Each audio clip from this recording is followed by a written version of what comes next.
आणि अध्यक्ष महाराज, शासनाची भूमिका याच्यामध्ये, कारण की पतसंस्था मोठ्या प्रमाणात महाराष्ट्रामध्ये आहे आणि त्याच्यातल्या 2008 संस्था या अवसानात जाण्याच्या परिस्थितीत आहे. कर्मचाऱ्यांचे असतील, शेतकऱ्यांचे असतील, मेहनत करणाऱ्या माणसाचे पैसे असतील, त्याच्यामध्ये ते पैसे सगळे अडकलेले आहेत अध्यक्ष महाराज. राज्यामध्ये काही चिटफंड येतात मोठ्या प्रमाणात, पण हे चिटफंड आपण परवानगी देत नाही, पण पतसंस्था सरकारचा कंट्रोल असतो अध्यक्ष महाराज.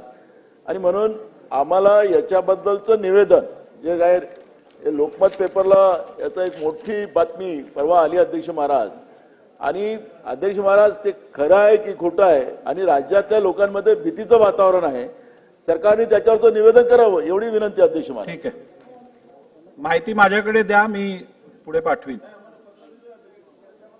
ठीक आहे, चला पुढे बोला. गोरे साहेब बोला.